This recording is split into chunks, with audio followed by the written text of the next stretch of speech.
Welcome back. Oh, well, shit. I guess my mic wasn't unmuted there. Welcome back to a brand new episode of the No Sale Roundtable. I am your host, I guess, King Joe Monroe, and as with me, as always, the Wizard CZ. CZ, what's going on, man? Hey, I'm not gonna bend a knee, Joe. I'm sorry.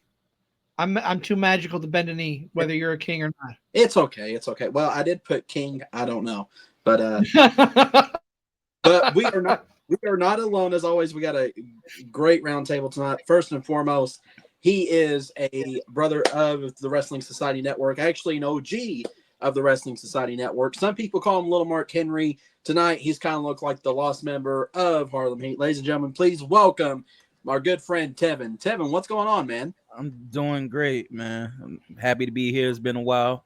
Yeah, it I'm had, back. what, 4 months you said? We were saying off camera? 4 months. Yep. Damn, 4 months.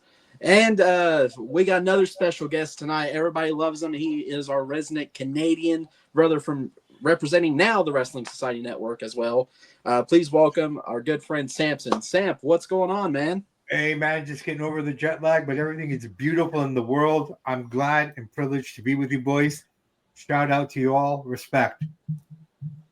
Good to see you here, brother. We're going to have a great time tonight. And another king here. He is king of the 313 and also host of Wrestling from the 313. Please welcome back to the round table, Mike D. Mike, what's going on, brother? Man, what's going on, man? I'm chilling. I'm just glad it's Friday, and I'm just trying to think of some Agent Orange jokes. That's all. Oh, sweet Jesus. We're going to hear it tonight, folks. All right. And our Texan man himself, please, folks. I know, ladies, keep calm. We love the accent. Ladies and gentlemen, please welcome our good friend, Rusty. Rusty, what is going on, brother? Thanks for having me back on after all these months. I'm glad to be here and ripper and ready to go. See, about 3 women just fainted just now from you talking. You got that Sam Elliott effect going on here. That's that Texas accents. It's the Texas accent. Well, guys, I'm sorry. I left the best for last. He is one of the co-owners, CEOs of the Wrestling Society Network, and he is now a Hall of Famer. Please welcome the one, the only, Professor Bear. Bear, what is going on, man? Man, just happy, glad to be alive, glad to be with all my brothers so we can talk about the thing we love, which is wrestling, and dumping on Agent Orange. Oh, good boy. Hey, real quick, I just want to say, Professor Barrett, your last 2 episodes of your podcast, real good. Mm-hmm. Yeah, appreciate it. No problem. Hey, are you going to use that as your intro when she announced you into the ring? That was pretty good. All right. I'm working on some stuff. All right, gentlemen. Well, I'm actually not going to take the lead tonight. I'm going to leave it up to CZ because CZ gave the idea. CZ, what are we mainly going to talk about tonight? We're going to talk about a little Unreal, the new docu-series on Netflix covering behind-the-scenes look at WWE. Ooh, interesting. I'm gonna ask a question here for everybody to start. I wrote an article on this a couple weeks ago, but the big question that was asked to me after this series, what landed on Netflix, is kayfabe dead? Anybody can start. I'll start. I would say it's been dead. I mean, WWE been doing these type of documentaries for years. So, I mean, I feel like now they just turned it into a TV show or, you know what I'm saying, or a reality series. Exactly. Yeah, kayfabe died with the click. That night killed it, right? I mean, like Mike said, everything. I don't know why people are complaining about this series. Watch Shawn Michaels, Heart and Soul. Watch, the making of DX. Watch the story. All these documents. Basically, this is all it is, just with better production. Yeah. I'll say this. I was talking to my friend earlier today about the show, and I was just like, they keep rebranding the same show, just naming a different name. Like, yeah, in Total Divas, you saw like Brodus Clay will walk up to somebody like Naomi and talk about their match and what they could do. It's nothing new. It's not like, and this only wrestlers can attend to this. It's not like they're going in the back explaining what a universal spot is. Now that's doing everything back, like like that. But the only thing they show is what people already know or stuff you can go on the internet and check out. Internet So still really like kayfabe. so that too, but it's really like, oh, we didn't know this is what goes on. We know the matches are predetermined, so it's not shocking them in the writers' room trying to figure out who's going to win the Royal Rumble. Yeah. That's what I'm saying. So it's nothing new for fans. I mean, there's probably some people that watch Netflix and never really paid attention to those documentaries back in the day. So that might come to a surprise. But like I said, for the people that's been watching wrestling for years, like myself, and hate to say it, call them like a smart mark or whatever, we know all this stuff already. It's nothing new. Yeah. I think that kayfabe is not dead, and the reason I say that is there are points that they're trying to fool us, the wrestling fans. Well, that too, yeah. And now it's to the point where they are trying to fool the boys and the girls. So it's not dead. It's just a different way of doing things. Yeah, like the Seth Rollins injury, right? Or like last year when everybody thought Drew was gonna go to AEW. Exactly. Like they play into the dirt sheets. That was another thing earlier this year. Triple H is playing into the dirt sheets because he knows a lot of fans read those and they think they know everything. So why not play into it and try to get one over the fans? And I've said this many a times.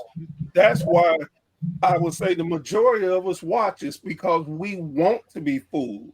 Amen. We want to see if they can outsmart us because we know everything in wrestling. So when we get fooled or don't see something coming, we're excited about it.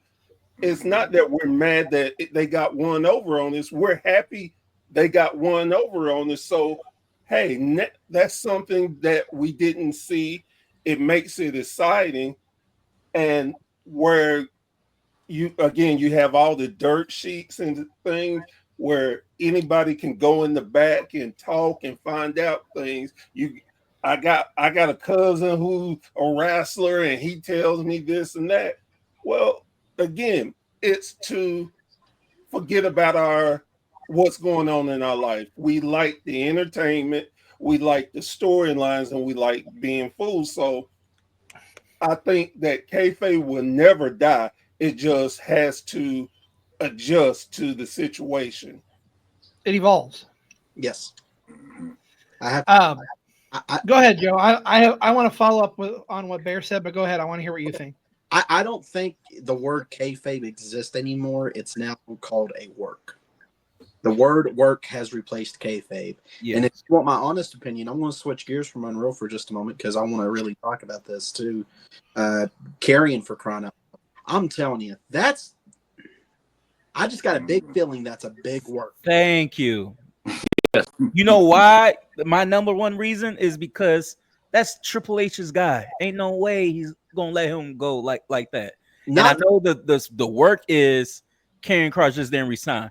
Yeah. No, because he went back to WWE if he knows. Come on now, he knows the industry. Yeah. Well, not only that, you got to look at the place time it is. He's promoting his book. He's going on the book right now, so I'm looking at he's possibly taking time off. That second part of his doc series was again unbelievable. We can talk about that just a little bit later, but geez, this is probably the biggest work. You got to look at merch sales. That was always WWE's selling point.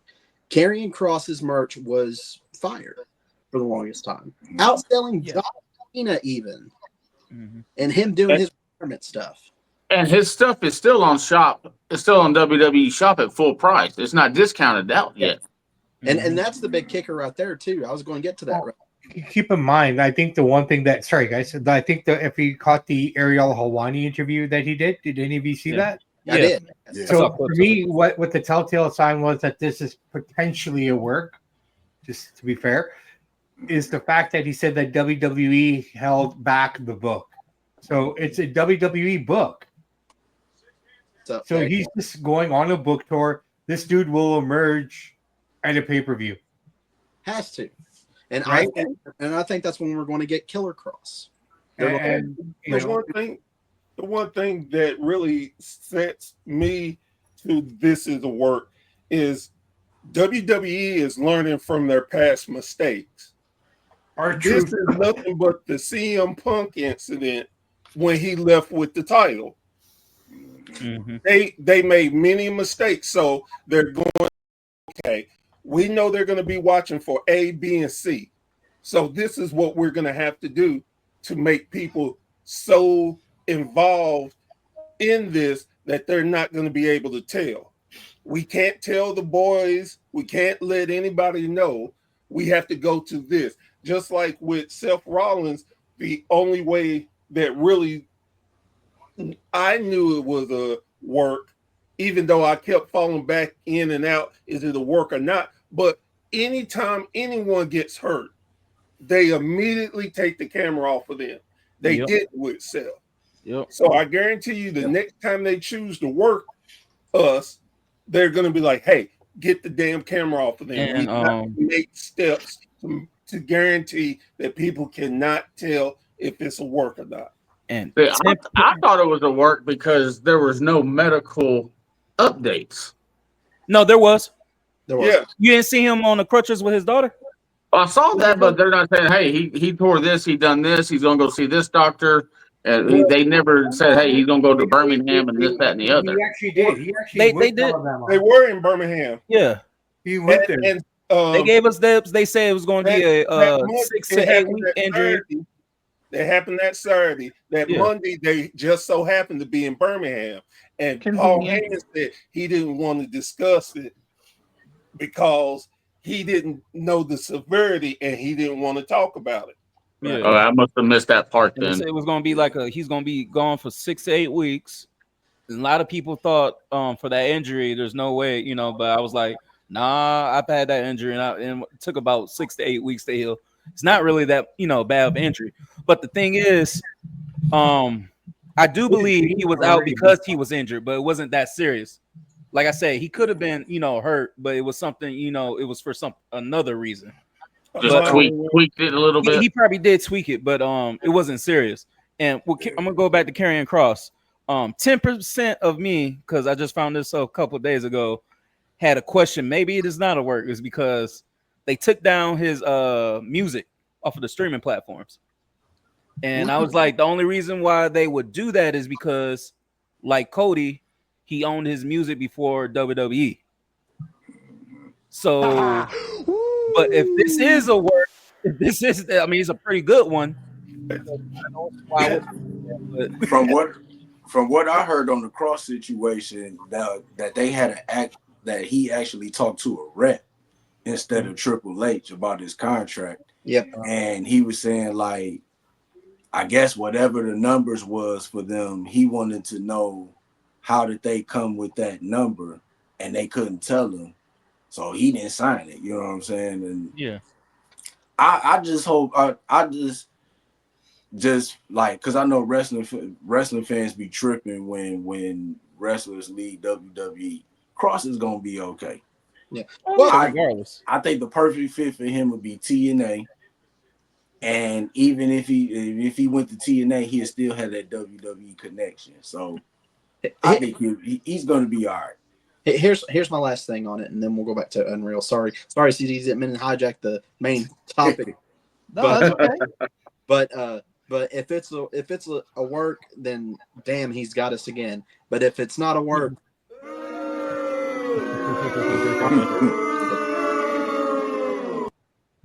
that's all I got. I'm gonna go 50-50. Just by what we saw with Truth, I'm gonna say 50-50. Yeah, the way they doing the Truth thing is, I think like, wow, he was probably never really even fought let go. Here's the thing too, that I wanted to hear what CV had to say about my comment, and then I wanted to. I'm very glad that you said that you think it's not dead. because I'm on the fence. I'll be honest. I think it's both. I think in some sense it is completely dead, but in other senses, it's completely not. And the way I look at it, us who are in the business that we are doing podcasts talking about wrestling, we are the quote unquote smart marks. So we tend to know what's going to happen. And like you said, Professor, we like being surprised when we don't know what's going to happen. That pops all of us. But you also have to look at it from the perspective of the younger fans. Those little kids watching the show do not know what's going on behind the scenes like we do. I mean, some of them do, sure. But they are there for the stories. They are there for their heroes in the ring. Mm-hmm. So to them, it's very much real. Like we were when we were kids. Basically, it's the same thing. Exactly. Like our parents probably knew what we're going, what's real and what's not. I mean, they might not be like how we are now because technically, they probably weren't fans.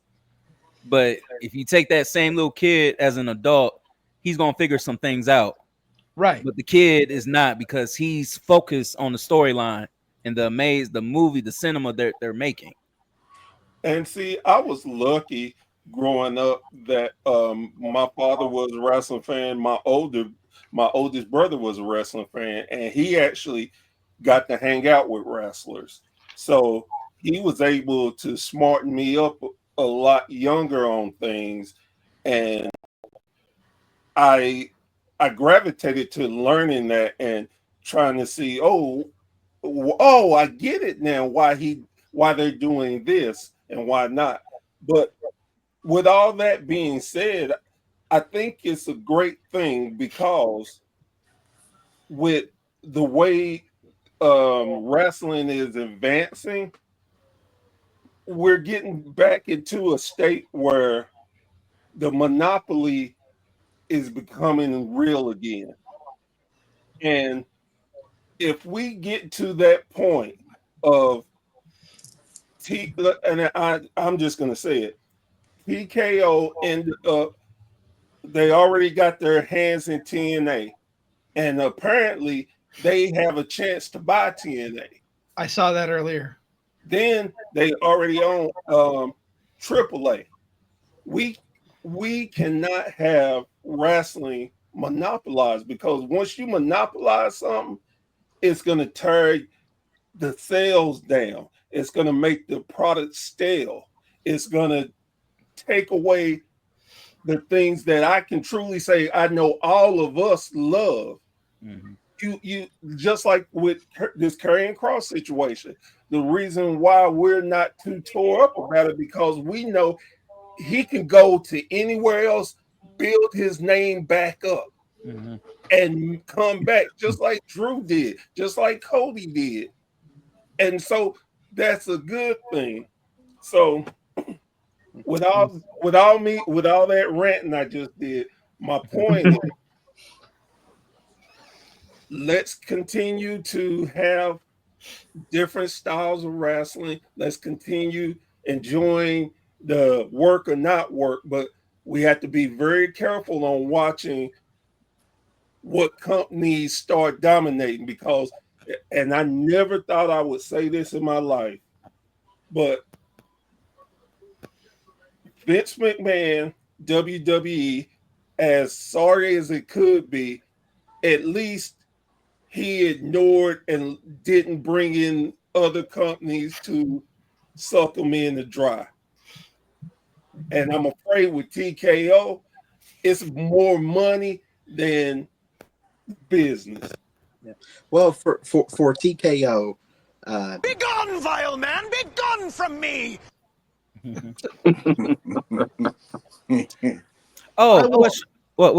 Quick question, Bear.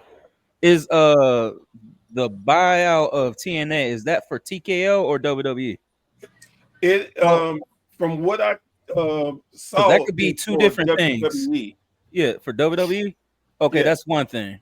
Well, I hear it's Lorenzo Fertitta, the guy who used to own UFC, the one brother. Through TKO, he's looking to purchase it potentially. Oh, okay. Well, that's different then. TKO can purchase it, It's just, well, even if WWE, they have no money. They're so deep in debt. Like that's what. But that's the thing when you have companies like that. Okay, so basically like Paramount. You know how Paramount got like 3 big deals right now. They got the soccer, they got UFC, and they did the South Park thing. Yeah. Total, that's like over $21 billion they got right now. They don't use their money like with big purchases like that. They don't use their own money. They use other people, and yes, they go in bigger debt, but that's what every company is in. That's what I'm saying. So that's why I said money is not going to be a problem with TKO or whatever, because they know they can recuperate that. But what Bear said about WWE trying to monopolize it, I'm gonna be honest. I don't have a problem with that. Just for the simple fact, we experienced that from 2012 to 2015 with NXT when Triple H was getting all these indie people, and I would have never even heard of somebody like Kevin Owens or Sami Zayn if it wasn't for that. So when I didn't know they were in Ring of Honor. Exactly. So that made me watch Ring of Honor because all these NXT guys that were coming off the indies, like Keith Lee. Honestly, nobody would have ever heard of Keith Lee if he didn't. Well, Keith Lee wrestled in Texas for like 15 years and didn't move on. That was kind of his own fault. But I wouldn't have learned about the indies if it wasn't for NXT, because when I was seeing these guys, I'm like, where are they from? They weren't trained at WWE. The style I've never seen before made me go to watch New Japan, and that's a whole different role right there. So I would say the good thing about WWE buying all these companies like AAA, I'm seeing new faces that I probably wouldn't have seen if they weren't on WWE program, like Mr. Iguana. You saw him on SmackDown, like I wouldn't have watched a AAA show just because somebody told me watch Mr. Iguana. I'm like, nah, I'm good. But see, that's the key to this though, and the key is that because we have certain wrestling we watch, just like I know you're a big MLK wrestling guy. Yeah. So a lot of people never heard of Jacob Fatu. Yep. But you knew about him because of that. A lot of people didn't know about Swerve Strickland. Yep. And he came from there. Yeah, first champion. Yeah. Right. But just because WWE are snatching people don't mean they're going to leave the company there to become better and move on. That's why I always tell people, be open-minded to look at other sources besides your favorite. No, you're right though. But I'm gonna take Swerve for example. Swerve went to NXT, killed it in NXT, got called up, didn't, got let go. I still followed him when he go, but I was following him on the indies. I'm still gonna follow him even though he didn't make it in WWE. So it's they don't have to succeed in WWE for me to keep my eye. And I understand that, but what I'm getting at with them purchasing, so let's just say they got MLW, right? Uh-huh. Then they're gonna want to put it in their style, what they see it should be. Yeah. Just like AAA. One of the biggest complaints I have about AAA, their main big show is tomorrow night. Mm-hmm. And you got more, and I know this is a bad word, but I'm just gonna say it. You got more WWE jobbers headlining the show than you have AAA guys. All right, they're just made me mad. No, my whole thing is no disrespect to them, because like I tell you, I love the Los Garza. They're very talented. I love what they do. But anybody on here can name the last time they won a match on WWE. Then you're going to say they're so great they can come and take the AAA titles and run down there. But the other guys, and these are our jobbers, that our jobbers can come do it. And then you're leaving out people who done work their ass off down there to try to make their name in AAA. And now it's like, what about me? Well, we're going to get to you, but this guy's popular, and we got these people like Natty Neidhart. Love Natty. I love what she's doing, going to different promotions and trying to help and stuff. But when she is a known star, she is taking someone's spot away that won't get the WWE treatment. And that's my only, I guess, gripe about it. Is like, don't take a spot away from somebody who can't get that spot. And Natty doesn't need that. Like, she's doing, she's wrestling there. Well, and I'm not stupid. I understand why. You want familiar names and faces for us to want to watch it if we're not familiar with AAA. Two things about AAA. It's going to be free on YouTube, so they're not going to be making any money off of it. And then two, why do I see Dominic Mysterio winning their main title tomorrow? And how many people you got WWE guys and the only AAA guys that are champion? Now, I don't see him losing because they want to get him over strong. They're not going to do him like TNA. not right now. I love what TNA and WWE is doing. I like it. I shouldn't say this because I know this is going to get me and Tevin going back and forth again. But that's what I was about to say, Barry. Let's hurry because we got to go back to the Unreal topic. Right. Well, I want to go another 10 minutes myself. I want to go another 10 minutes myself, but right. I apologize. I just got to jump in very quickly though. When it comes to monopolization, okay, so this is from the international perspective. I don't got TV. I do not get TBS. I don't get TNT.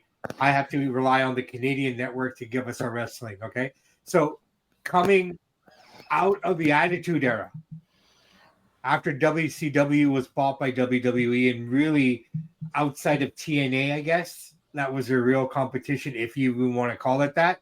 We didn't get it in Canada, so all we got was WWE, and I call that the dead era because we watched it. I watched it, but it was probably the worst time as a wrestling fan, especially coming off the high of the Attitude Era.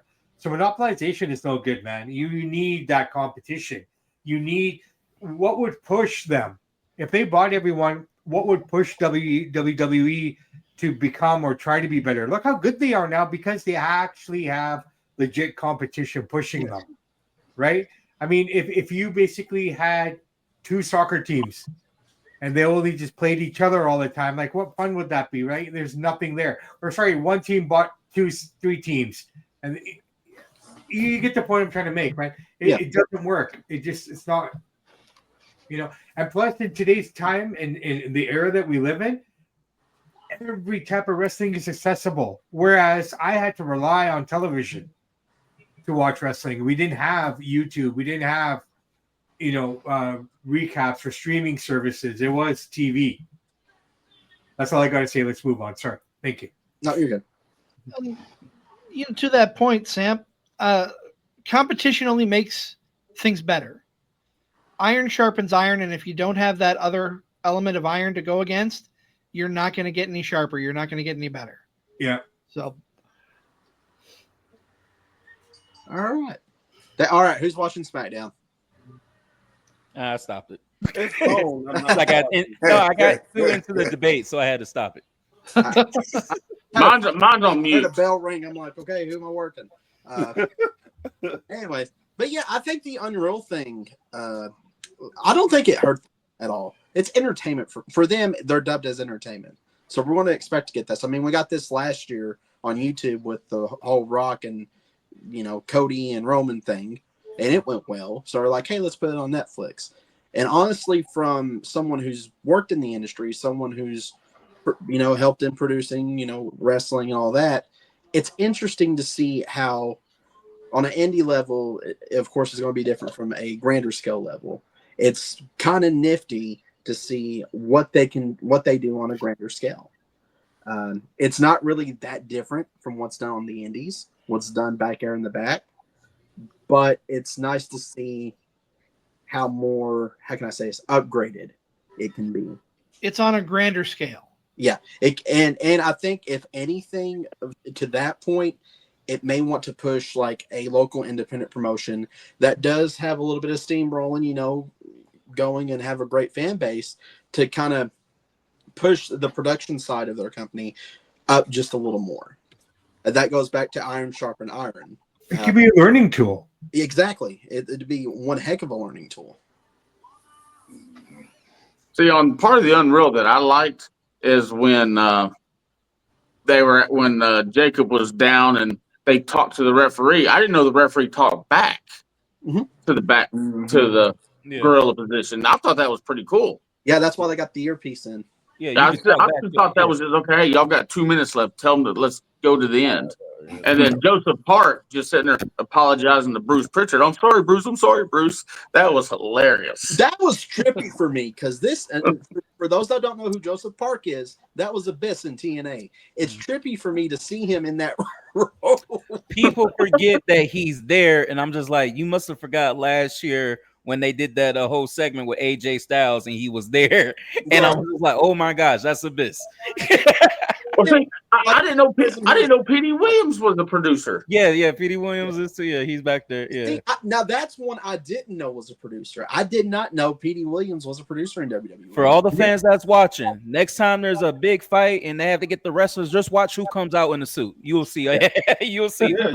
You'll see Jamie Noble. You'll see Jason Jordan. You will see Petey Williams. And if you don't know who Petey Williams is, YouTube him real quick and then come back because he is the original inventor of the Canadian Destroyer. And he's been there for a while. Do the Canadian Destroyer. No one else should do it but Petey Williams. Not even Penta? Well, that's the Mexican Destroyer. That's different. Yeah,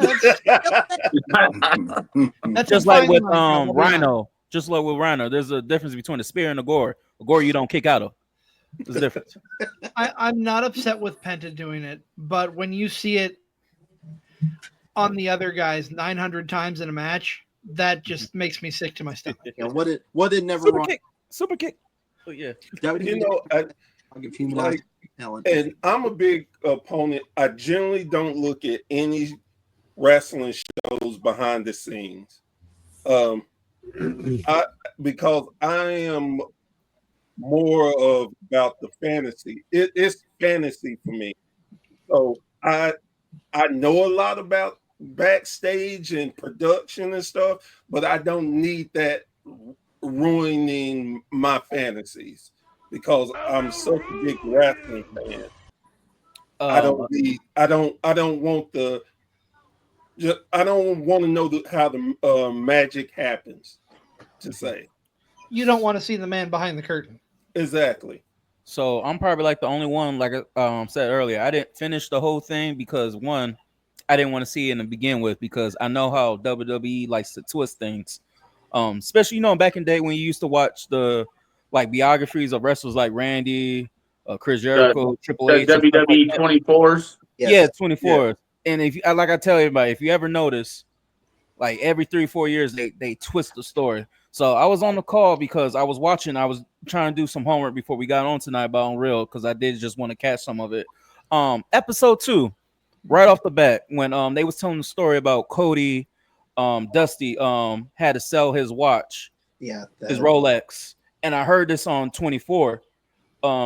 Cody was going to California to, for acting classes or acting school. And Dusty sold his Rolex watch to fund that. Cody didn't know for years until he asked his mother, hey, where's Dad's watch? Oh, he had to sell that for you to, live your life in California. So bring it back to this Unreal. They showed that. And they literally said, we tracked the guy down that bought the watch. We bought it back. Here you go, Cody. Now in 24, they didn't say that. They said, we gonna get you a watch that looked exactly like that. So they changed the narrative. I'm just like, because if y'all tracked the guy down and bought it back, y'all would have said that. You just said you had a watch that looked just like the one your dad had.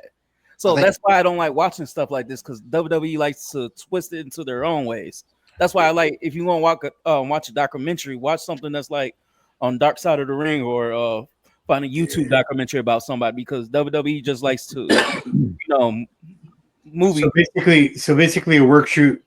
Yes, that's basically what all the it's like. It's entertainment. It's it's not like, don't get me wrong, 80% of it is real, but you also got to remember, reality TV is also scripted at the same time.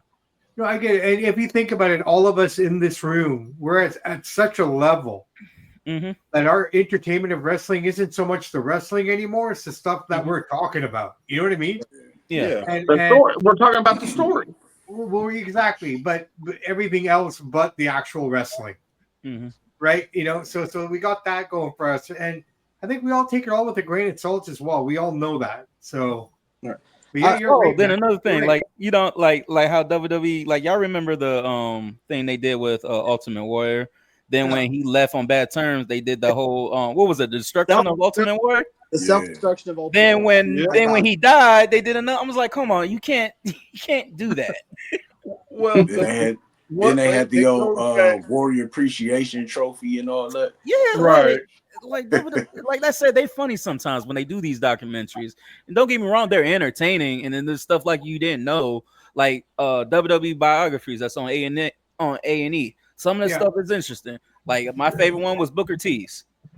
And but like I said, the other stuff is just like I've seen this before. Like I said, Total Divas.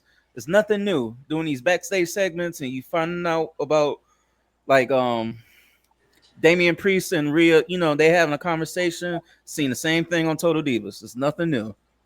Yeah, but it goes back to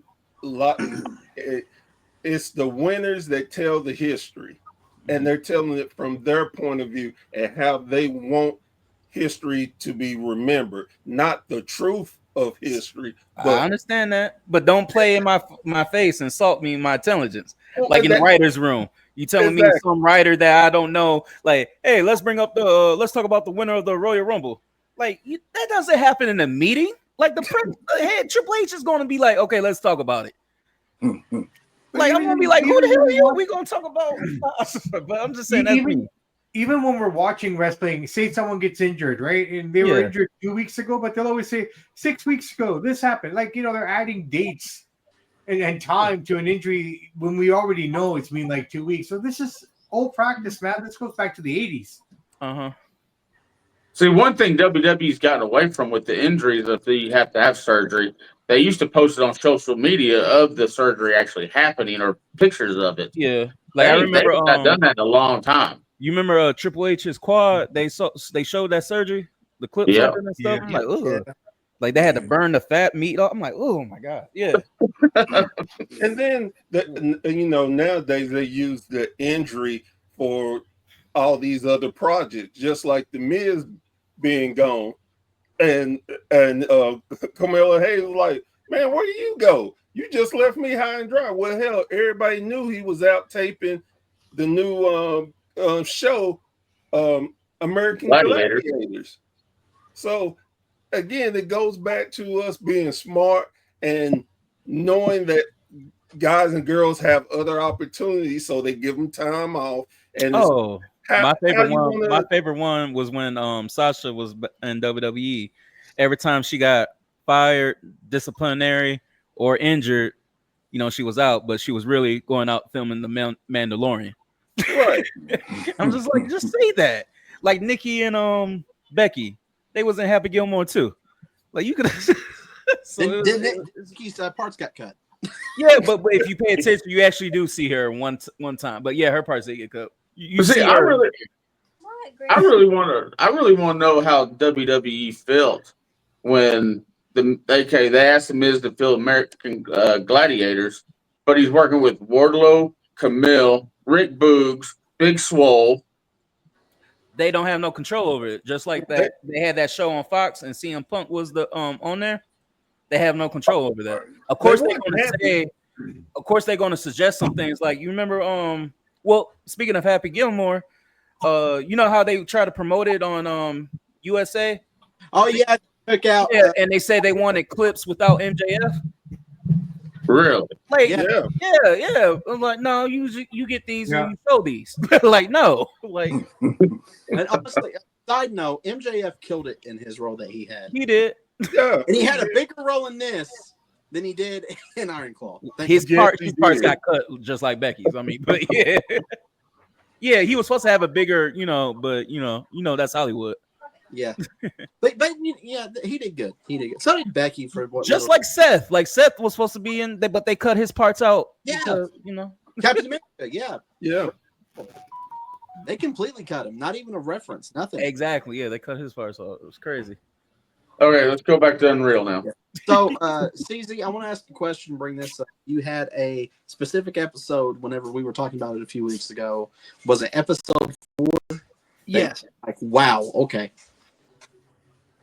So, one of the big things that drew me into episode 4, I used to work in television, and I used to work behind the scenes.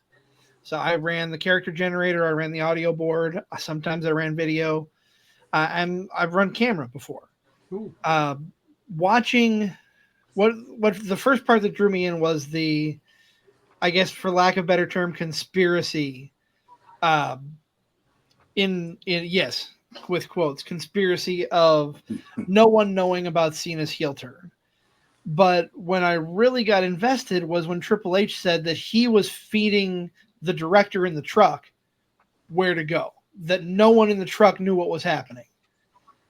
And from a television aspect, I can just hear a couple of my old directors cursing up a storm, not knowing what's going to happen on the show that they're directing. But I thought that was really cool, watching him kind of lead everybody by the hand. Okay, this is what you need to do next. Okay, get a close-up on Cena. Be zoomed out for the kick. Here it comes. But overall, I love the, well, first we told this guy. Then we had to tell this guy. But these are the only people that knew. That drew me in, as well as the backstage aspect of just the production of the show. If you want to see that every week, watch AEW, because that producer don't know how to capture anything. Yeah, I get so mad, like with the concerto. Like, how do you mess that up? That like was the worst. That's why I said this dude must be new to wrestling, because he don't know how to. Like, it's terrible. Like the you talking about the one on the stage on Christian from Nick that Wayne? too, but they did one in the ring, too, and they completely messed that up. I believe it was Mercedes Moné and her match, Tony, and you know how she was outside the ring on the still and did that knee thing, Right? Like the Boston knee, whatever. And like, they didn't cut, so you see her like tap Tony, and everybody complaining, like, the so-called smart marks think they know everything. They saying that's a botch. I'm like, that's not a botch. That's how you do the move. Yeah. But the camera, like I said, there's magic, But like I said, the producer don't know how to cut. It's frustrating when you want to root for AEW, but it's like when Jericho fell off the cage onto that platform in that blood and guts match. And how long ago was that? And fast forward today, they still doing. That's what I'm saying. 5 years ago. It's crazy. Yeah, still making mistakes. Are you guys talking about the explosive ring incident? No. Well, no, not that. It was a Woman game match. Yeah, and he jumped. Yeah, and but can we talk? And the table looked like it was made out of cardboard, basically. And you see all the foam underneath it. Yeah, that's what. Yeah. I mean, the explosive ring's another example. God dang it. Okay. So you talking about rings? I mean, when they pull the ring mats up and the padding doesn't look that thick, and I didn't know that was 2x12s. Yeah. I thought that was awesome. It depends on the ring. I think 20x20 12s. Question. And I want to know how they can wrestle and someone's underneath and cuts the bottom out and they go through. I want to know that stuff. That's awesome. The magician, they move everything to the right side of the ring while the guy. Or when Kane cuts a hole and brings somebody down and all that stuff. What was your question, Tevin? Oh no! So let me ask you this: in Unreal, did they show any of the like Karrion Kross? Like, no, because I know in the interview, it's probably with the interview they had about how he said a producer in the back told him, don't worry about that. We won't carry chance. I'm like, we still doing that? I only know one guy that complained about that. Like, don't pay attention to who they chanting. And that was Vince. I don't think Triple H or any of those producers going to say that. I see that goes back to the theory. Like, I think this is a work. Okay. So carrying wasn't part of the Unreal thing. I don't know. It was. Okay. But part of that is because he didn't really have a story going into WrestleMania. You're right. Okay. One of Unreal was building from Rumble to Mania. Because all I was seeing, like all the clips, I always see like was from Rhea, or my favorite clip. It was the one where CM Punk was talking, to War Raiders, and I think Kofi was there. He was talking about crapping in the ring. Now that was kind of entertaining. That was funny. Hey Joe, Charlotte. You ever took a Charlotte Flair? Speaking of that, was hilarious. I will say from experience, yes, that. And they asked, what was it, Charlotte? Did she ever did that? And Yes, she was like, well, yeah, there was one time I took a bait. Whatever. I was like, okay, that was funny.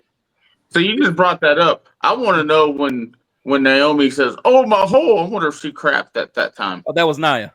That was Nia. Yeah. She was like, "Oh, my hole." Yeah. Yeah, I always hear a story about wrestlers crapping. I'm like, that's the funniest. Like, hey, dude, it happens more often than what you think.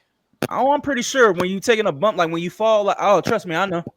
I used to It's wrestle. like when Chelsea Green tried to do a new move onto a mat.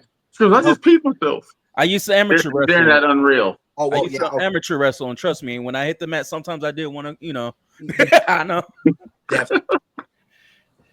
But yeah, that's, I wouldn't say it as a whole, WWE Unreal really, quote, exposed the business. The business has been exposed for 20 years now. Yeah. If not longer. They're just having fun and making it entertainment. Just like I said, they're playing into the smart mark's mind like I am. It's kind of like reverse psychology.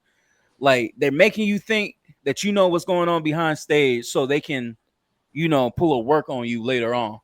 Since we're seeing it, they're giving it to us right now. You're like, oh, that's how you do it. Oh, okay, this is what's going on. Like, okay, let me ask you this. Not last year, but when Cody and The Rock went, when the plans changed for Mania, and it was supposed to be Cody and The Rock, right? Yeah. Do you honestly think they switched because they heard the fans complain? I mean, do you believe that, or what Triple H said? I forgot what he said, or The Rock said. And they had to pivot back to what was it? Cody and Roman. Yeah. I honestly believe they wanted to do Cody and The Rock, and they didn't have no idea what they were doing during that press conference, and they were just playing it by ear as they went. But if you hear The Rock said, "Oh no, this was all planned." Like, no, it wasn't. Y'all didn't know what y'all was doing. Come on, don't give me that crap, man. Come on. There's a happy. You can. So I got a quick question. Because immediately after that, like 2 months later, they had put out a documentary about it. Yeah, trying to make them look like they knew what they were doing. Wait, no, y'all didn't. Y'all was confused like we were. Just look at Daniel Bryan. They didn't plan that. They didn't even want to go down that road with Daniel Bryan. But it was so much of the fans.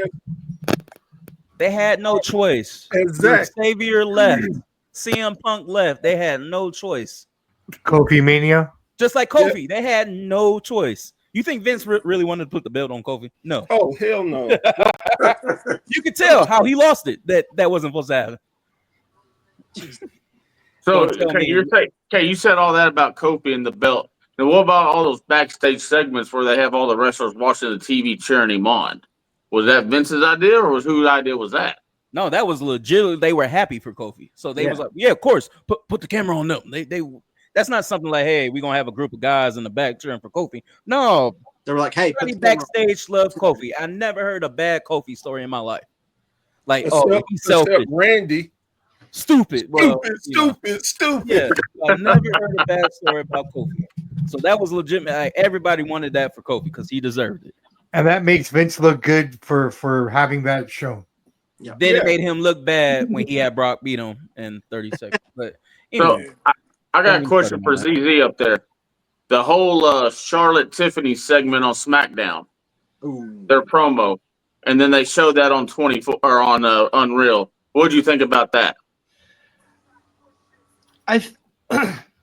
I think that was legit. I think they legit went off script. That something happened where I don't know if somebody forgot their line or what. I don't remember I remember the segment, but I don't remember the exact talk that they had. But that felt very real and very raw.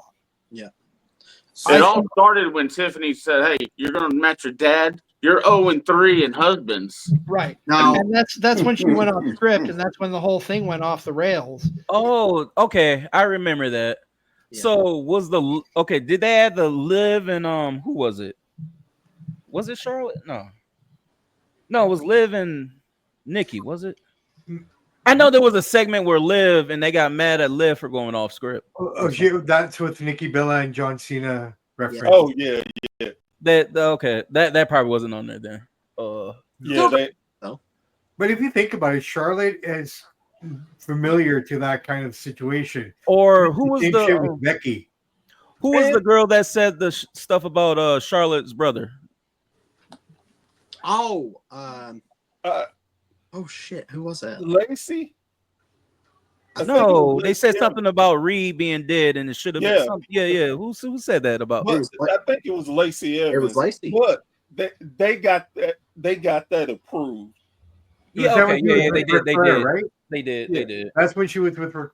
Yeah, that's right. It was. I think. Yeah. Okay. But and see, this was and with the Charlotte and Charlotte is known for going off script and doing. That's what I'm saying. Yeah. So Tiffany was just standing up for herself. It's like, okay, if you want to go off script and say this, I'm gonna say this. And personally, it made the segment much better. Yeah, honestly, I was looking at that and I'm like, if you can't take it, don't dish it, because some of these younger people in wrestling can dish it out just as good, if not better. And the thing about Nia and Charlotte, the reason I don't believe it, because I could have sworn I thought they were good friends in real life. So why would she got mad at Charlotte getting mad at her for going off script like that? Because she went off and just thought, like the previous week, Charlotte did her best to bury her. Mm-hmm. She didn't follow the script and nothing. And of course, with Charlotte being Charlotte and her status, they didn't really do anything or say nothing to her about it. So then when Tiffany showed that she could fight back, that's when they wanted to say, okay, girls, y'all gonna have to apologize because it hurt Charlotte's feelings. Well, but my thing is, like y'all said before, Charlotte always goes off script. So why do they get mad when somebody else goes off script on her? Because she is the top. That's the thing. That's crazy. That's just like, do you think like it's like every time there's a moment like that, it's like, oh, somebody went off script. Do you think Becky went off script against Nikki? No. Yeah. About the whole. No. Do you think that was off script? Because I heard there was a little. I didn't believe that. Like there was a little hope backstage about Becky doing it. I'm like, I don't believe that. No, they knew that because let's be real. With her, it's not like she's there all the time, and she never mentioned his name. Because if she really wanted to just go off script, but it seemed like it was because of Nikki's reaction. Oh, Nikki, like she wasn't expecting it coming. And she but I'm pretty sure well. Yeah, but kayfabe, brother. She didn't have to say the name. She just had to do that, right? Like you were doing, Rusty. Okay, so you're talking about asking permission and all this stuff and going off script. The Kristen Cage and the Dead Fathers, or the MJF and the Mark Briscoe stuff. Do you think that was all asked for permission, or do you think that was all off? Yeah. MJF will get his ass beat. I'm sorry. Like certain aspects of people's life, you dare not cross a line because you don't know how a person reacts or how they deal with certain situations. Exactly. And only someone that is selfish and low down and ready to get into a legitimate fight would do something like that. Would take a situation where you lost a loved one or something and say it on national TV just to get a pop. You're gonna get a real pop. The other reason why I asked that is because I flipping through channels. I ran across MLW, and I saw the Von Erich brothers, Ross and Marshall, and this was my first interaction of ever seeing MJF, and he's telling them, "I'm gonna beat you so bad you're gonna wish you were dead like the rest of your family." I'm like, "Oh my god!" I Well, can't believe he just told the Von Erich brothers that. to be honest, it's MJF, and I think that's just his gimmick. So everybody expects them to say, like, if I was in a wrestling promotion and and there was a common thing, like I say, if I was big like somewhere in Texas and everybody knows my family history, and let's just say my dad was a famous wrestler and everything, and MJF is coming to town and we're the main event, of course I'm expecting MJF to cut a promo and probably talk about my dead dad. Like, I think it's expected with MJF to do stuff like that. So I think person is prepared. Now, don't get me wrong, MJF probably does ask for permission to talk to it, but I just think it's the thing. Just like when Christian started doing, the dead father stuff. Right. I'm pretty sure they had a conversation with Nick Wayne, and don't get me wrong, as a wrestler, right? Like, even if you probably don't think it because you're dead, but your legacy in wrestling you leave behind. So I'm pretty sure it's an honor to be mentioned, even if you're dead. So I know Nick Wayne and his mother, they're probably happy that his father is being mentioned because he probably never had that much success. So when Christian talks about Nick Wayne's dad, I'm pretty sure it's like an honor because his dad never made it to, national stage. Yeah, national TV. So that's why he kept bringing it up because, like I said, it's an honor to do that for somebody, So that's why I said I don't think they get mad about it, because if they did, they would have told MJF, you need to stop doing that, or Christian, you need to stop talking about dead fathers. Well, and let me bring up the opposite point. We're talking about when people have permission and do things. Think about the Charlotte and Becky incident when they were supposed to switch titles, and Charlotte, as Charlotte normally do, she went off script and tried to make Becky look bad. So Becky just gave it back to her. And as soon as they got to the back, they had to be broke up. How many of y'all follow LFG? Like Bear said, he don't I watch that stuff. Yeah, no.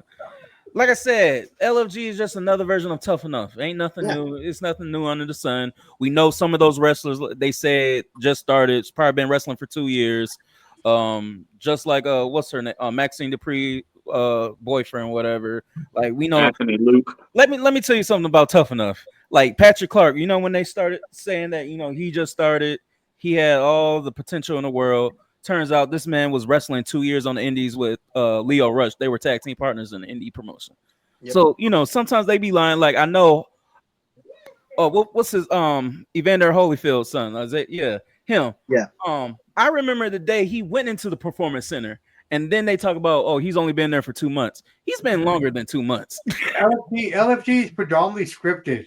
That's what I'm saying. It's just like Tough Enough. Tough Enough was predominantly scripted. But now, the reason why I asked if anybody follows it is because you're actually seeing what makes it different from Tough Enough. You actually see them going over the match, just like Unreal. That too. I mean, that's the only difference. But like I said, like most of this stuff, like they already had it in their mind who the winners are going to be before the show even starts.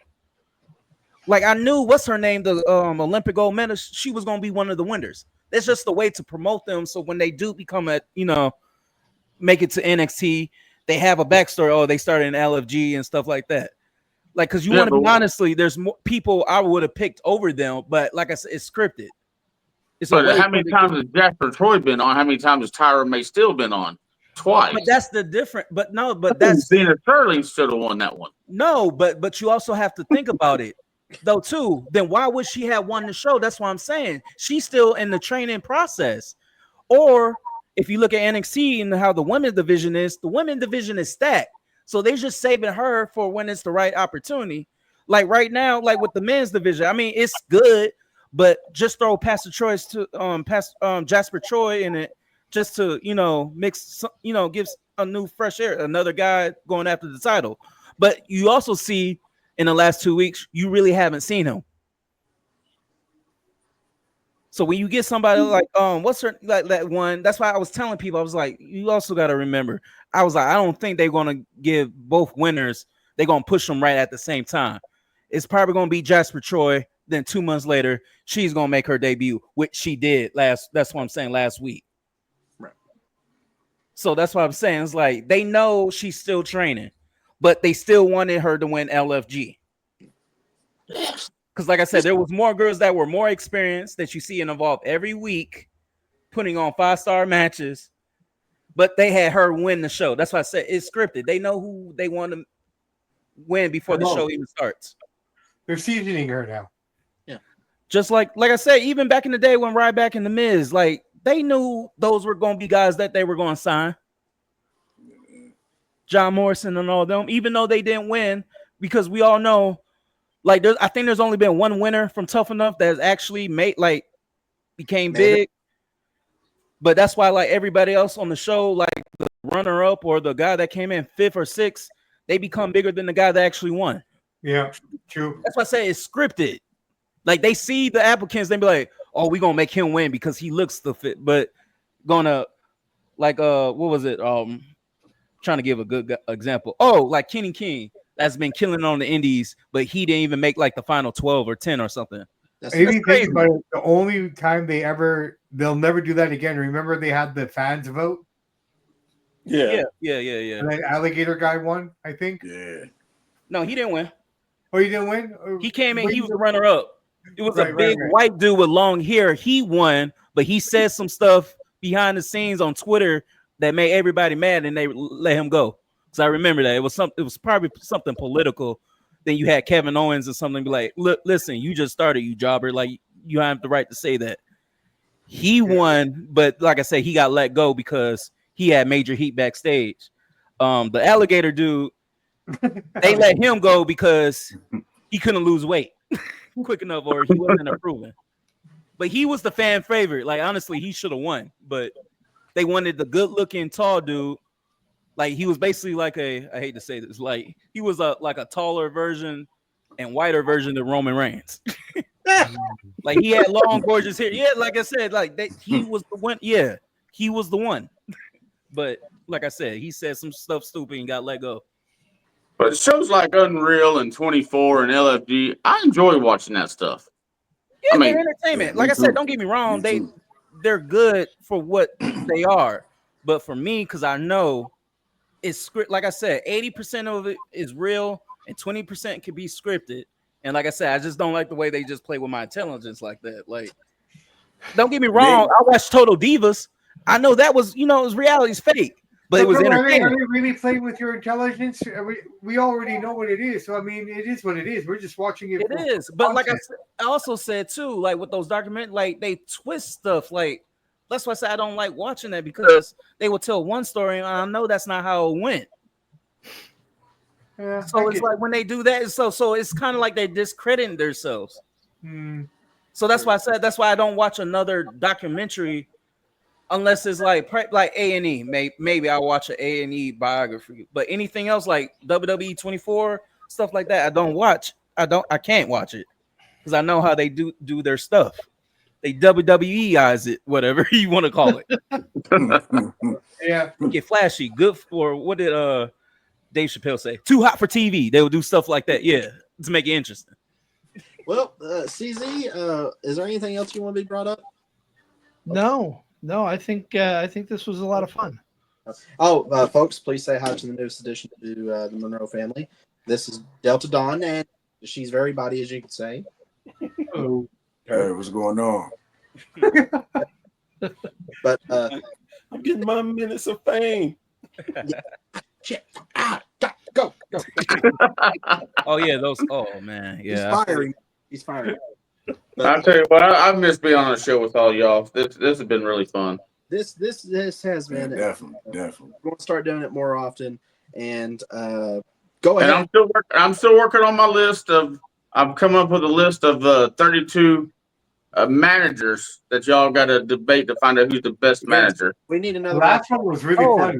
Let me ask you this: in Unreal, was there ever a case where they were backstage and they were trying to figure out who's going to win a match and they started arguing, like me and Bear be doing? Okay. Like, no, I don't No, believe this. Now that would be entertaining. I'll probably watch that. But that's how I know they would never do that because that's not WWE. So the only thing they really showed was the boardroom of creative of who's going to win the Rumble. but Yeah. you know, okay, let's be honest. You know, in the boardroom, like when creative, right? You know, tensions get hot in there. Like, come on now. Yeah. You know, there's gonna be some D swinging in the room. Did you see that episode? I saw that. Yeah, that was the second episode, I believe. Yeah, when they would talk about the winner of the Royal Rumble, who they Because want. no one ever mentioned Jey Uso in Just that one room. person. I'm just like, no, it's not. Yeah. If more than one person didn't say Jey Uso, I don't believe Triple H would have went with Jey Uso because of one person in the room said the it. person that really spoke up was Michael Hayes. Yes. And the fact that Michael Hayes, and I think because he has been with them for so long, he has a lot of. But Vince never listened to PA is when he tried to push somebody. The first name mentioned was Cena. Him and Paul Heyman. Every time Paul Heyman talk about somebody to Vince, they did not want to hear it. And I heard Bruce Pritchard and P.S. Hayes. I think P.S. Hayes wanted Lance Archer. Yep. Yeah. And he kept on bringing it. Vince was like, no. Then he saw one day his hair. He was like, I like it. Then you saw him on TV, the ECW, for like 2 weeks. Then I forgot what happened. Then you didn't see him no more. Because PA hey kept on. What you gonna do with Lance Archer? What you gonna do with him, Vince? Come on now. What is AEW doing with Lance Archer? Exactly. Nothing. But I'm just What's saying, AEW doing with half their roster? I don't look. He has a bad track record. That's what I'm saying. Oh, Lord. So he said about Jey Uso. That's why I'm like, I don't think because his opinion, he was gonna pick Jey Uso to win. I believe he already had in his mind that Jey Uso was gonna win. And the way they make it seem, that's another thing. Timeline. They made it seem like in that month before the Rumble, that's when they made the decision. I know for a fact they know who's going to win a year out before the Rumble, or at least I will say this: they may, but that's the reason why they have a lot of changes and stuff. Because a lot of people, because let's be real, Jay got hot. He did. He got very hot. But do you think the reason he got hot is because they wanted him to win the Rumble before they? That's what I'm saying, though. No. I think he got hot on his own. Exactly. That's what I was going to say. His music, he got over so much that they couldn't ignore it. I've asked Bear this question. I'm going to ask CZ and Tevin this question. But let me ask you this. Was Jay, his interest music, was there ever a point, because I don't remember, was there ever a point where he just did a regular entrance? Like coming out the stage instead of the audience? I think he did when he first started off. He was coming. Yes, but I'm talking about the yeet. That's stuff. He didn't start doing that until the yeet. That's what I'm saying. But I think that was all planned. Well, no, because see, here's the thing too. That particular thing was the Usos thing. But I'm talking about coming out in the audience. He never did that until, that's what I'm saying, 6 months. Yeah. When they wanted him, they had plans for him to win the Rumble. That's what I'm saying. It wasn't just, it happened magically. It happened at the same time. So, Tevin, CZ, Mike. It also helped that the fans bought into it all. Yeah, because they planned it. Just like they planned Roman for 5 years to shove him down our throats. They wanted him to be the guy because they wanted it to happen. But just because they plan it don't mean it's gonna happen. I know. That's why I said Roman 5 years. It took him 5 years to get over it because they kept shoving it down our throats. So they shoved Jay down our throats. So CZ, Mike, and Tevin. Yeah. If it wasn't for the yeet, would Jey Uso still be over right now? Hell no. That helped. No. I said that helped, but I'm not. Like I said, they wanted him to get over. They was gonna find any other way to get him over. Don't get me wrong. I'm not trying to discredit Jay and saying he can't get over on his own. But I'm just saying, if it wasn't for WWE wanting him to get over on his own, then it wouldn't have happened. I disagree. I think it was more organic than you're giving it credit for. Exactly. Do I think Jay is the guy who should have won the Rumble this year? No.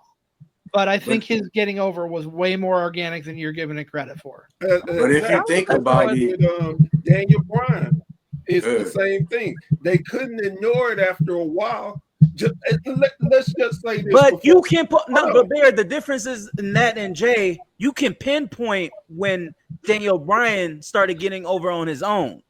We know he got over on his own. I can't pinpoint Jay getting over because, like I said, the moment. Okay, guys. That's what I'm saying. With Daniel Bryan, the situation was this. That was the most organic thing that's ever happened within the WWE. Exactly. Right? Now, okay. Whereas all the other examples of takeovers, you can see them pulling a bit of a string in the back. Right? So that's what makes that whole Daniel Bryan thing so crazy. And the fact that they hated it so much is the fact they couldn't control it. Right. All I'm saying is, okay, you remember the Bloodline story, right? Yes. What was the hottest thing besides? Well, I'm gonna include this. Sami Zayn was the hottest thing in the Bloodline for a minute. The interaction he had with Jay and Jimmy when that thing happened in the split, I believe then that's when they made the decision. Oh, we gonna get Jay a nice single run. Now, because of that. When he broke off, like I said, they gave him an opportunity to do it. That's why I said I don't think it was on his own. No, it was on his own because, like I said, because of the Bloodline story. But that's when I think they started. They was like, okay, we're going to put the Rockets on Jay. We're going to break up the Usos. We're going to put the Rocket on him. But that's why I said with the other stuff, we're going to have him come out, his own entrance. We're going to have him. Then he started doing the yeet. Now, I would say this. The yeet was probably organically. I don't think you can make that up and like, hey, you should start saying this, coming out. I think Jay did that. Yeah, that's 100% Jay. But I believe that's when they wanted Jay to be the guy, was right after the Bloodline thing ended. And that's when their interview came out where they said, hey, before we quit, we want to face each other at WrestleMania. Because that's how when that interview came out. No, but you can't tell me because that WrestleMania match, somebody in the backstage was like, man, we should give Jay a chance. Because that match was a 5-star match. If you want to take it back even further, you could say that they started this process the first time he fought Roman for the world title. Back then. But wait. I'm going to cut you off right there because I believe, wasn't that Jimmy though? No. Wasn't Jay hurt? No, that was Jay. That was Jay. That's why I said I can't remember how it first started off. Yeah, that was Jay. That was Jay. Okay. I would say you started seeing them planting the seeds for Jay Uso. I would say the SummerSlam they had in Detroit when Jay went up against Roman Reigns. You could see them planting the seeds for that character because he was still kind of doing the whole little thing, but he was doing it with the Usos music before he changed over. So I think even going in the Bloodline story, they were planting the seeds for him to be. When Roman nicknamed him Main Event Jey Uso. That's what I know, but that's what I'm saying though. It was planned. Yeah. For him to be. That's why I say it's not organically. It was planned. Because another giveaway that they wanted Jay to be the guy. When they split, the Usos, he kept the same music. He just redid the words. Yeah. Who does that sound like? Roman kept the same music. But we knew before in the Shield that Roman was the guy anyway. When he was part of the Shield, they wanted to do something with him. What I'm saying about where it progressed, they wanted to give him a singles title. They gave him the Intercontinental title. How long did that last? Then he turned around and lost that in 3 weeks. Yeah, 2-3 weeks. So then they couldn't believe how over he still was after that. Wait, hang on. And let me ask you this then. Then why did he lose the world championship? So hang on. Let me right there if he was the guy, now I'm gonna play devil advocate with that. They probably thought he was the guy, but then they see him mess up on promos and stuff. We're like, oh no, we made a mistake. Let's get the belt off of him. Hold up, I'm gonna throw a yellow flag on the Intercontinental title thing. I think the reason because of that is because they were having trouble getting Yeet Remember, they had that big issue with it. Oh, the trademark thing. Oh yeah, I remember That's that. why. Yeah. The Intercontinental title thing was so short, but by the No, time that was before. That was before the Yeet thing. That was. That was way before the Yeet thing. Yeah, because they paid that guy way before he got it. Yeah, that's what I'm saying. Yeah, yeah. Hell, yellow flag on myself then. Too many chair shots. It's okay. Too many chair shots. But I the just- point I'm making is they did not expect that he was going to continue and have the crowd go over. So notice that he lost to Gunther straight the first couple of times.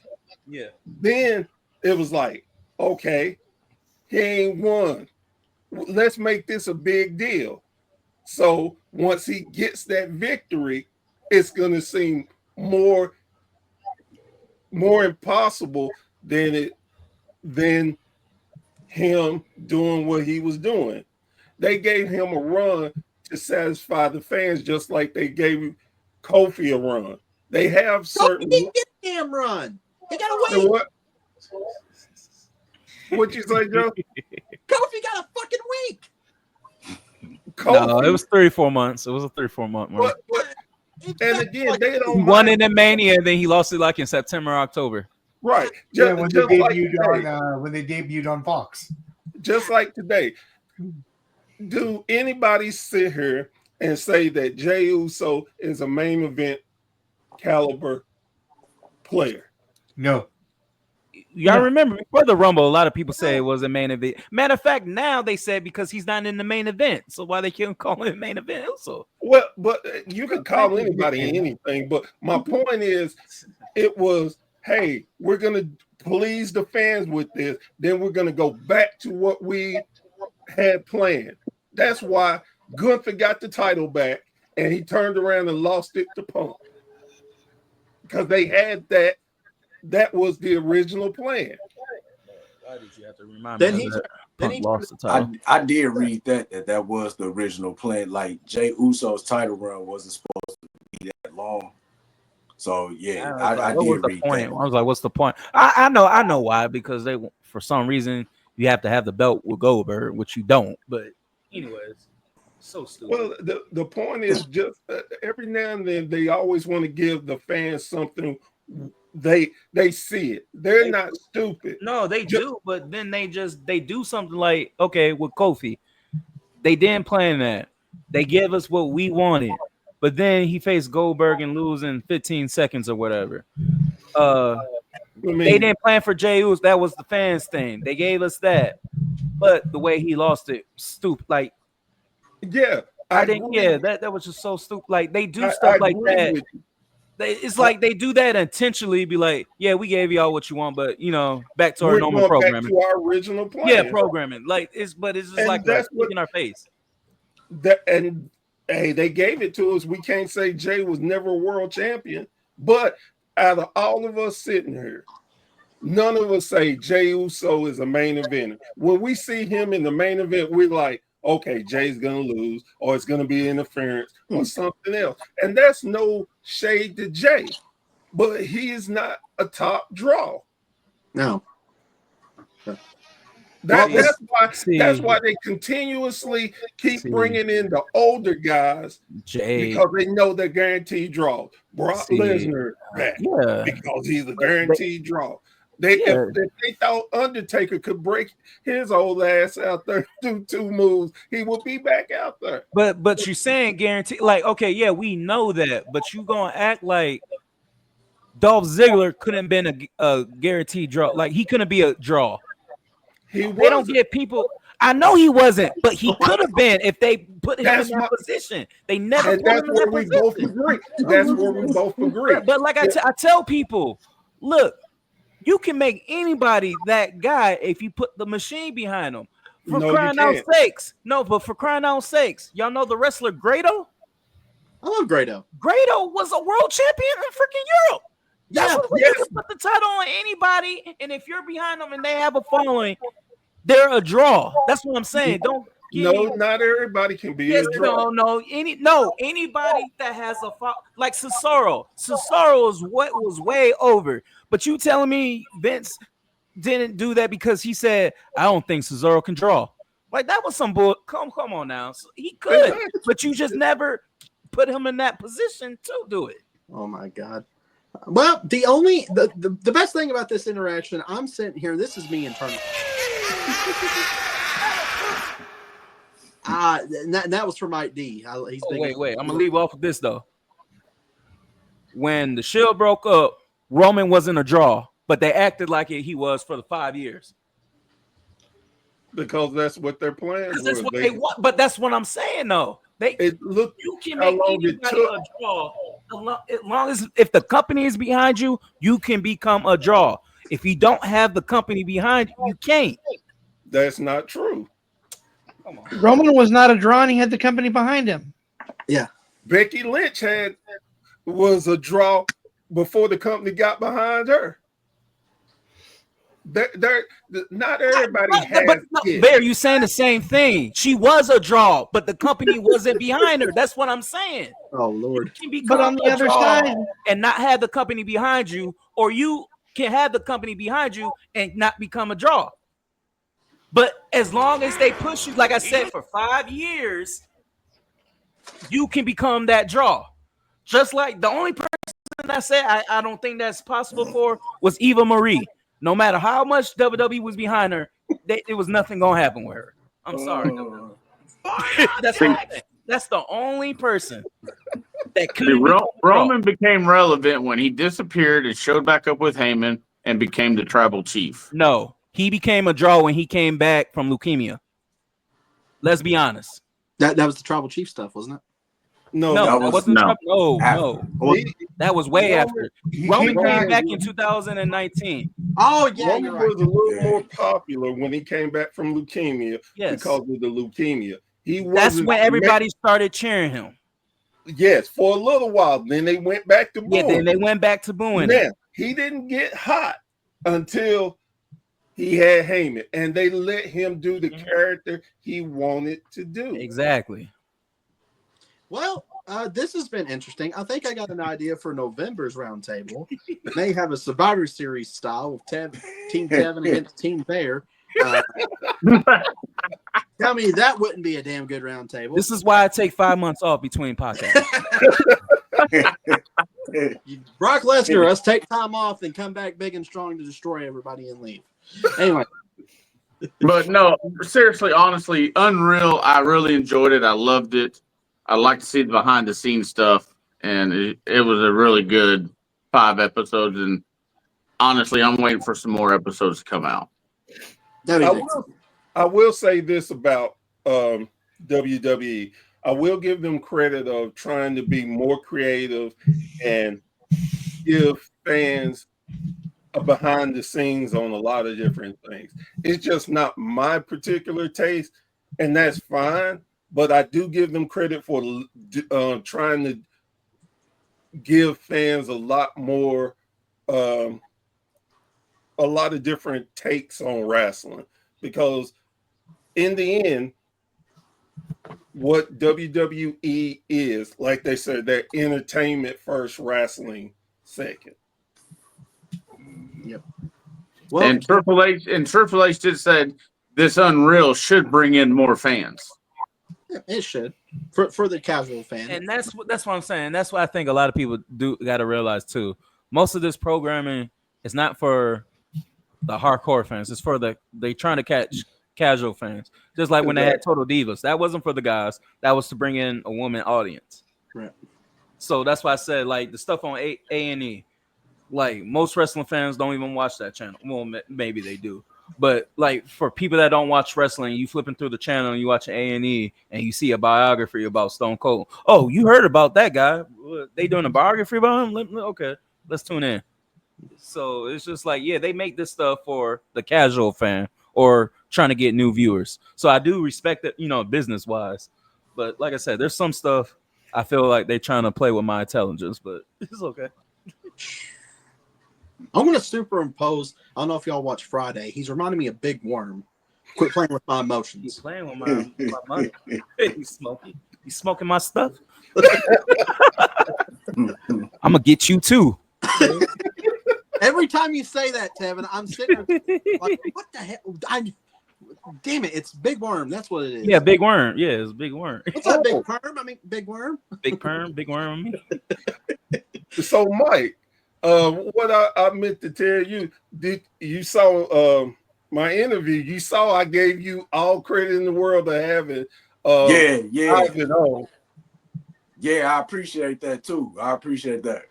Oh Listen. no, that and I don't know if any of y'all seen what I put out today. I definitely try to make sure that everybody knows, because I know my podcast style may not be conducive to certain people.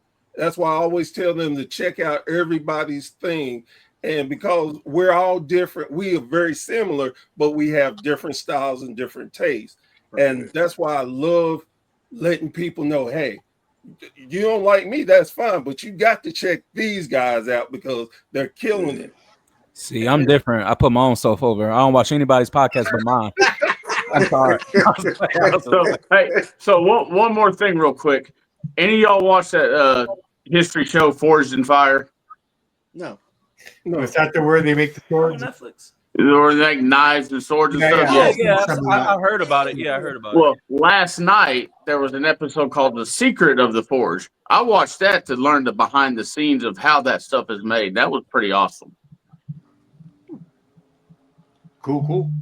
Well, that would be a good segue. Everybody, real quick before we end this, Tevin, where can the people find you at, sir? They want to hear Tevin's thoughts here. We may have to change Bear's You know show. what? Like I said, I'm gonna be coming out with my own show soon. I just got to get the planning. Got to see what kind of guests I want to have.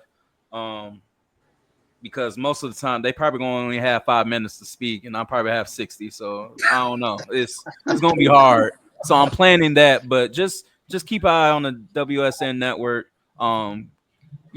Subscribe if you haven't, on our Facebook, YouTube, and trust me, I'll keep y'all updated. All right, Mike D, where can the fine people of the internet find you at, sir? Find me on YouTube, Facebook, Instagram, TikTok. I do got a Twitter /X page, but I'm barely on that. But if you want to follow on that, you can. But yeah, you go to Wrestling from the 313.shop, get you a support independent wrestling t-shirt. Sam, where can the people find you at, good sir? Guys and gals, you can find us at Samp and Chats. We're on TikTok, we're on Instagram, we're on X. Do most of our work on X and YouTube. Yeah, so check us out at Samp and Chats. We do wrestling, we do boxing. We got Dillian White, Moses Atuma coming up tomorrow. So we're going to be doing some stuff with that as well with our friends in the UK. So yeah, Samp and Chats, Tuesday and Thursday, boxing and wrestling. Jolly good. Okay, Rusty, where can the people find that wonderful yours at, sir? Can't find me really anywhere on social media except for my name, Rusty Roman, on Facebook. But on Monday nights, I'm co-host of the Watch Along Show, where we watch and invite independent wrestlers, referees, promoters, watch some matches, talk about them, trying to promote indie people out there in the world. All Rusty's idea, by the way. All Rusty. Very cool. All right, and last but not least, Professor Bear. I know where people can find you at. The forest. Anyways, well, go ahead and tell them where they can find you at, really. You can find me on Facebook. I actually have Instagram now. I actually have a TikTok page now. Oh my gosh. I know, right? It's dangerous. I'm trying to get more out there. And as a matter of fact, on my TikTok, I actually do pop in with different stories called Bear's Rant, where I rant about something I see on Wrestling Spectrum. But mainly you can catch me, like I said, on generally Wednesdays and Thursdays on the Bear's Thought. I have all types of guests. I'm definitely big into giving flowers to all the independent people that do their thing, work hard, and love the business, and they don't get their flowers. So I'm about giving flowers. And hey, check out an indie promotion near you. You will be very surprised and you could see the next generation of superstars there. Give it a chance, please. Thank you.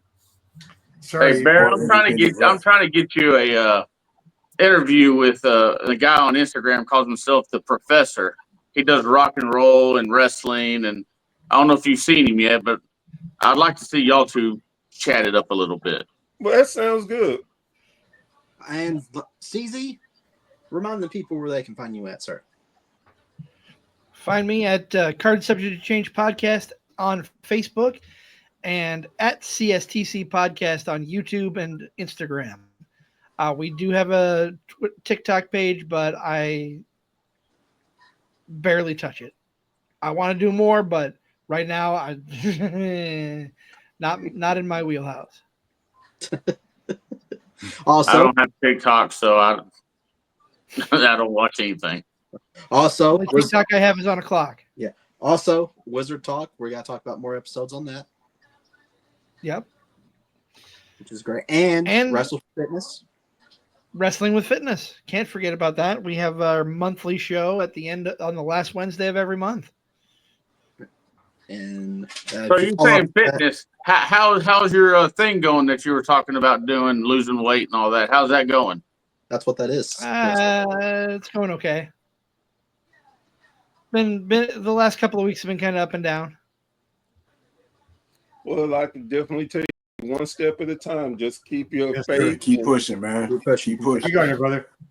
Well, before we leave, before I say anything, I want to shout out a few people here. If you're interested in wrestling, I know Bear has, he don't know where it's at no more. He got a Ric Flair AWA figure, but he's lost it now. Nobody knows. But if you want to check out our good friends at Phenomenal Finds ATL, check them out at phenomenalfindsatl.com.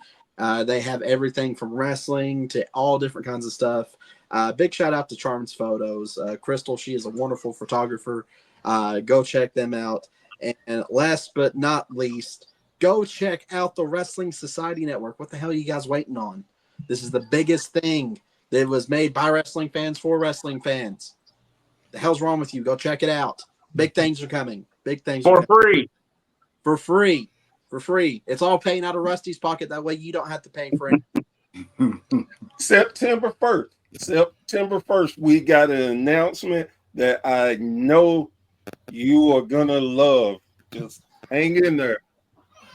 I don't even know it because they don't tell me anything. Well, that's why you got to pop on more than once every 3 months. Hey, now quit fighting. Stop it. Stop it. Make you do a Survivor Series debate here in a few months.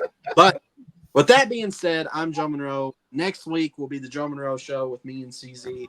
We're going to talk about hell. I don't know what we're going to talk about, but we will see you next time. If you can, go check the Wrestling Society Network on all of the social media outlets: Facebook, YouTube, the WrestlingSociety.com. Free website to sign up on. Trust me, you will not regret it. Go download the app. It's on Roku, Apple TV, Amazon, Fire Stick, all different things. And as Bear said, there's something coming pretty soon. So we will see you all very soon.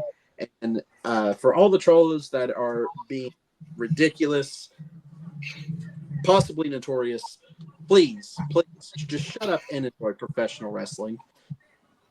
And Mark, go ahead, Mark, take us out, buddy. Did you like the video? Don't forget to go like, subscribe, and follow us on all of our social media outlets. We'll see you next time.